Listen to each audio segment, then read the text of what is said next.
Hey everyone, so it is officially Hispanic Heritage Month. It started September 15th. It's going to go on to October 15th. So I thought it would be a fun idea to do a few videos to celebrate Hispanic Heritage Month.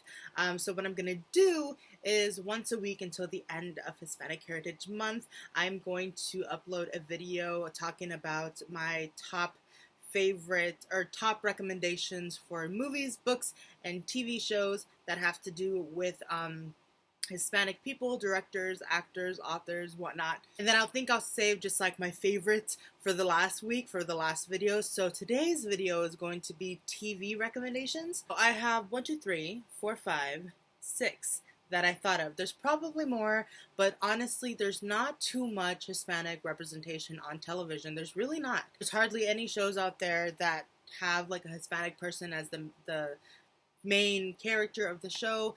A lot of the times we are kind of like the side characters, or we're important, but we're not like the main character. And so in all these shows that I'm going to talk about today, these are some of my favorite shows and some of the shows that I feel have good Hispanic representation. Obviously, me personally, I am Cuban and Mexican, and so I know some people don't like, to be called the word Hispanic. I know some people don't like to be called Latino. And that's completely valid. The term Latin America is a very blanket term for all the different countries and peoples and cultures and languages and everything. And also I've noticed that a lot of the Hispanic representation on TV is usually Mexican, and there's a lot more.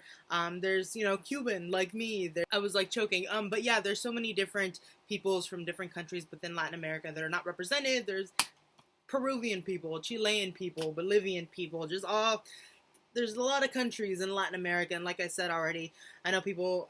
There's people that call themselves like Chicano or Chicana, or they just call themselves by the country that they're from, and so it's very complicated. But in this video, I wanted to just discuss a few examples of what I think are relatively good representation, and this is coming from somebody who is of Cuban and Mexican descent. My mom is full Cuban, full Mexican on the other side.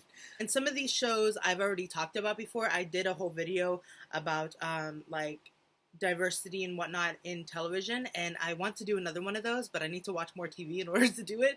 But some of these I've already talked about, and I'll link that one down below if you want to check that out. I talk a lot about one show in particular on Netflix, and I'm about to talk about it. But yeah, so the very first one that I'm going to talk about is Orange is the New Black. And I know that this show, it touches on a lot of really touching topics, and it's not a perfect show, but there is quite a lot of representation for Hispanic people in that show. One thing that television shows usually do in their shows is that they'll have one character that's Hispanic, and so that one Hispanic character is supposed to kind of represent all of the Hispanic people, and that's not the case. That's not accurate. And in Orange is the New Black, there's so many different Hispanic characters, so you get a variety of what kind of people there are, and this goes to say for every other. I would say what's lacking in Orange is the New Black is Asian representation. There's like 2 Asian characters in that show, and so that could be worked on. Yeah, so in this show you get a lot of different characters. You get a lot of different women that depict different kind of women, because not all not all women of one certain ethnicity is the same, and I feel like that's a very that's a misnomer. Am I pronouncing that wrong? But in the media is that there's the stereotypes. That's what I'm trying to say. There's more than the stereotypes to people, and so there's characters like Daya, who is young, and she's relatively naive despite the fact that she's in prison, and she is going through a really hard time. There's Gloria Mendoza, who is probably my favorite out of like the Hispanic women. She is great. She represents a really strong female motherly kind of character. Then there's Jackie Cruz, who plays Flaca on the show. Great. Her and Maritza in the show, they're kind of like the millennial type girls. They're the young girls. They're the ones who are into fashion and beauty, and they're not really the stereotype in that sense either. And so I feel like they're relatively relatable. They're very close. They have a very close relationship. There's also Maria, who is I also really like her. We also have Blanca, who's crazy and awesome. She's really cool. The show is that with these Hispanic characters, they're allowed to be flawed. They're allowed to just be, and they're allowed to have more problems that don't revolve around the fact that they're, you know, Cuban, Mexican, whatever. They have other issues besides that, because people are more complicated than that. People have very complex, like, existences, and it doesn't all revolve around like what you're born as, you know, if you know what I mean. But yeah, I feel like that show has really good Hispanic representation. Like I said, it's not perfect. They are flawed human beings, but so is everybody. So are all of us. So it's like, it's a very, every character in that show has a very complex dynamic, and I really appreciate that.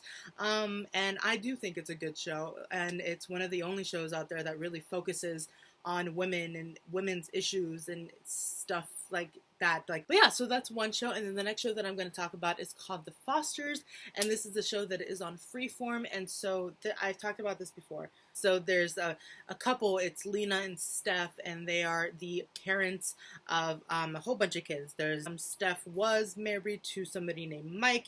They have a kid together. His name's Brandon. Him and Callie. I cannot stand them. I get very irritated by them. Brandon especially. I don't know. It's just problems that do not need to happen or cause because of those two, and it's just very, they annoy me. But anyways, besides the fact, there's Mariana and Jesus, and they are twins, and so they were adopted by Steph and Lena. They are their parents, but then they also have, you know, their birth parents, their birth mom and dad, and it's just a complicated web in that. And so, like I said, what I like about this show is that, yes, they do deal with things that have to do with their culture, their ethnicity, things like that, but then there's also things that just, they're regular teenagers, and they're regular kids, and they're normal, you know, people, and they deal with things with school. They have issues with their boyfriends and girlfriends.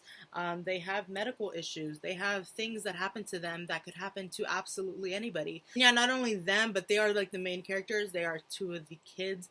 The rest of them are also there. But Jesus and Mariana. Mariana is my Steph, the mom, and Mariana are my favorite characters on this show.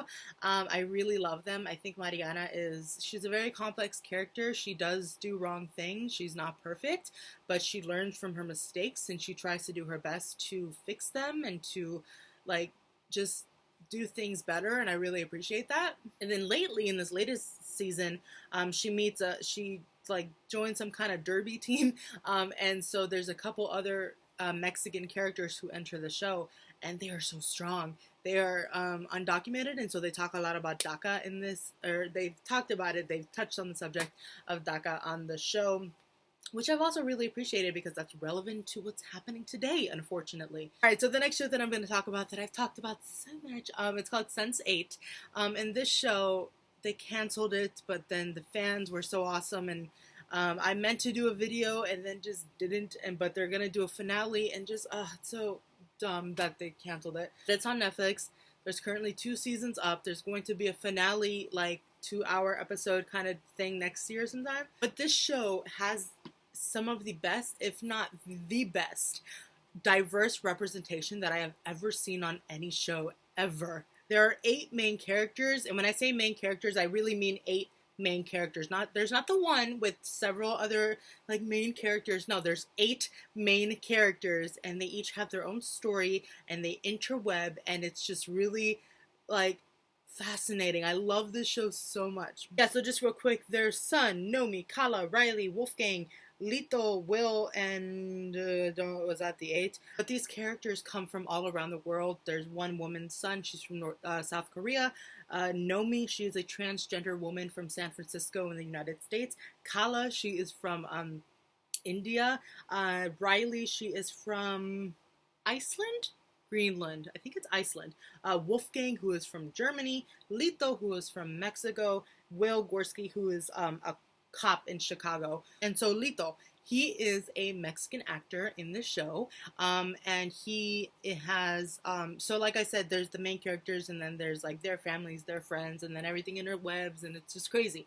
But so Lito is the one Hispanic character within this show, well, he's not the one, but he within the sense eights they call him, he's the one like Hispanic Mexican character, and he is my favorite. I love him so much, and it's not even because of like the Mexican thing. I just adore his character, and he has his boyfriend Fernando. They have their this other girl. She's like his best friend, and she lives with them. Danny, I think is her name. Daniela. So Danny, they call her Danny. And they are just some of the greatest characters I've ever witnessed on television. Lito is so all these characters, but like this video is focusing on the Hispanic characters. All I can talk so much about all these characters because I love them, and that's the other thing. Lito is the one Hispanic character, but he is also basically all of these characters are kind of like pansexual, but Lito is gay. He is a gay man, and he has his boyfriend. And I feel like that's just another level to his character. His character is very complex, like all of them are. But his, since we're focusing, is very. He seems like a real person. He seems very real. He seems very relatable. So he has his things that he goes through. He comes out in the show because he's a Mexican actor, and within the Mexican culture, there's a lot about the machismo and how guys need to be the strong ones and no crying, and you just the how men need to be macho, and that's something that I think the Hispanic community, the Mexican community is trying to work on. Not to say that I am the spokesperson for all Mexicans, but that is something that needs to be worked on, because men should be allowed to have feelings, to cry, to be sensitive, to be feminine if they want to. So there's Lito, there's his boyfriend Fernando, who I also adore. He's like a professor at a college, and he teaches like history or something, and he's fantastic. And then Daniela, she's just funny. I like her too. She's great. And then we have like his parents, her Daniela's parents, and like the just all the people that they meet, and it's really great. And this show's awesome because they actually shoot everything in all the different countries. So they shot a lot in Mexico, which is really cool. So it's authentic that way. The guy who plays Lito, his name is, he's a gorgeous man, just putting that out there. But his name is Miguel Angel Silvestre. And I think he's actually Spanish. So he's from Spain. He's not actually Mexican.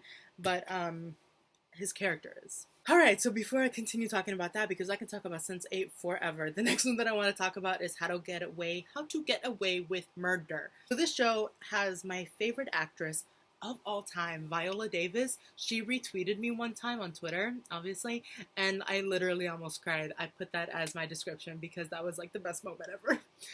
But anyways, before I talk about Viola, because she's just amazing, but there's a character. So the Viola Davis, her character, Professor Keating, she has her 5, the Keating 5, and so, let me look it up. So in this 5, there's Wes, Connor, Michaela, Asher, Laurel, and I think that's it. Yeah, that's the 5. So Laurel, she's played by Carla Souza, and she is Mexican. And so I really like Laurel's character because she deals with things that have to do with the fact that she is Mexican, kind of. It doesn't focus on that. It doesn't really focus on that for any of the characters, which is something that I also really like. She's just a law student who happens to be Mexican. She's not there because she was given a handout. She's not there because, you know, she knew somebody. She's there because she worked hard and because she deserves to be there. And so she's just a really hardworking, you know, Mexican American woman in this country, and she's going to law school, and she gets caught up in a few really bad things with the rest of them. But you know, her character, her Mexicanness does not define her character. She defines, you know, who she is, and she goes through things that anybody could go through. And that's one thing that I really like about the show in particular, is that everybody is their own character, but there's not too much focus on like, I am Mexican, so I, you know, need to be the Mexican stereotype, because she's not a stereotype. And I really appreciate that also. And also her dad in the show is Isai Morales, and that was just a really great surprise when he came in the show. I love Isai Morales. My mom loves Isai Morales because he was like in a lot of movies back in the day, and he's just pretty. So next is, I have two more here to talk about. The next one that I want to talk about is Brooklyn Nine-Nine. So the Hispanic representation in this show are with Amy Santiago and Rosa Diaz, and I love every single character on this show. Andy Samberg plays Jake Peralta, and he's so funny. Terry Crews plays Terry Jeffords in the show. Chelsea Peretti plays Gina. She's so funny. And so what I really like about this show is that specifically with the Hispanic representation, so we have Amy and we have Rosa. These are two. Amy, I believe, is Cuban, and Rosa, I think, is Mexican. I'm not sure, but like both of what I am. But yeah, so what I really like about this show is that Amy and Rosa are two completely different characters. They are so different. Amy, is perfect, and she is a very hard work. Well, they're both very hard workers, but she, is kind of a kiss up sometimes to the captain, and she like wants to do everything perfectly. And then Rosa is like hardcore with her leather jackets, and she, never cracks a smile, and she's just, tough. And they're very different characters. And so yeah, like I said earlier, they represent two different kinds of Hispanic women, and they just go against the stereotypes, which I really like in the show. The characters really go against the stereotypes that they could portray, and that's something that I really. And the show is just so lighthearted. It's so funny. It's so just great and pure, and I just really love it. The fact that these Hispanic women can just play characters and just be themselves and not have to worry about the stereotypes and have to worry about, can I do this because I'm Mexican? Can I do this because I'm Cuban? They're allowed to just be. They're cops. They're awesome, and I just love that about the show. Because I feel like that's one thing that really needs to happen in the media, is that it needs to not be about, oh, well, he was, Mexican, so he was like this for that reason. And people need to not play that. People shouldn't have to play roles that are not their stereotypes just to not be their stereotypes. I don't know if this makes sense, but I want people of all colors and nationalities and ethnicities and everything to just play characters because they're human, because they're people, and people are very similar. Honestly, like, we're all different, but we're all human beings, and we're all very similar in that regard. Obviously, that we're all human beings, but I think, like, when it comes down to it, we all want the same things, and I just want people to be able to play people without having to worry about being like, that's not a role for a Mexican, that's not a role that a gay person can play, that's not a role that, anybody can do anything. And that's what I feel like the media and TV shows and movies and everything, that's what it needs to come to. We need to not worry about, it's very diverse and you should go watch it. You should just go watch something because it's good and because there's people of color already in it, not because like something is being praised for being diverse. Does that make sense to you? But obviously, since that, I don't want to say that takes time, but it's not going to happen overnight. So we need to keep working on it. We need to keep making videos like this one that show the diversity, because until that happens, we need to keep working towards that goal. But yeah, I kind of went off on a tangent right there. But the last show that I want to talk about is Shadowhunters, and this is a show that I am always making videos on, so if you watch those. And this show is based off of a book series by Cassandra Clare, and so in the books, everybody's white, and in the show, they changed some of the characters. So Emerald Tubia, who is absolutely gorgeous, and I love her, she plays Izzy Lightwood. Alberto Rosende, he plays Simon. David Castro, he plays Raphael. And so these characters were changed to be Hispanic characters. Emerald, she's cute. She's not cute. She's Mexican and Lebanese. David, I think I would need to double check what he is, but he is Hispanic. And then Alberto, he's Cuban and something else, and I just appreciated that because, like, holla. Like, you gotta represent, bro. I have this on my my keychain. But yeah, Shadowhunters is a show on Freeform, just like the Fosters, but it's a fantasy show. They are Shadowhunters, and they fight demons and monsters and stuff like that. And so their characters, they just happen to be Hispanic. That's what I like about it. Also, I don't think they ever even talked about that. Like, Simon's character, he's Jewish in the show. But then also Emerald's character, Izzy, she speaks Spanish a little bit sometimes in the show, which I really appreciate. And then, like, their parents are also Hispanic. So yeah, so those are some of the shows that I wanted to talk about for this month. Please let me know if you have seen, if you want to watch, if you want any more information on any of these shows. These were just my personal picks of what I think is relatively good Hispanic representation on television as a Hispanic person. But yeah, one thing that I wanted to add real quick, like, you know that show Fresh Off the Boat or Blackish? I would really love a show like that, but for Latino people, that would be really great. And I feel like so many of us could relate. There's a show, the George Lopez show, that stopped playing years ago. I used to watch that with my family religiously because that family dynamic was my exact family dynamic. My mom is Cuban, other side's Mexican. I am older and I have a brother that's 5 years younger than me, and that was the exact dynamic of the George Lopez show. And so it was just, that was one of my favorite shows, and yeah. But yeah, that was just an extra little bonus for you if you want to go binge that because it's so funny. Oh my god. Yeah, so like I said, if you have seen any of these, let me know. If you want to watch any of these, let me know. If you have any recommendations for me, that would be great and I would appreciate that. But yeah, this was my first video, so I'm gonna have one for movies, books, and then just a show discuss and a video discussing all of my favorites, like people, authors, things like that. So yeah, thank you all so much for watching. Please feel more than welcome to comment down below, and I will see you in my next video. Bye!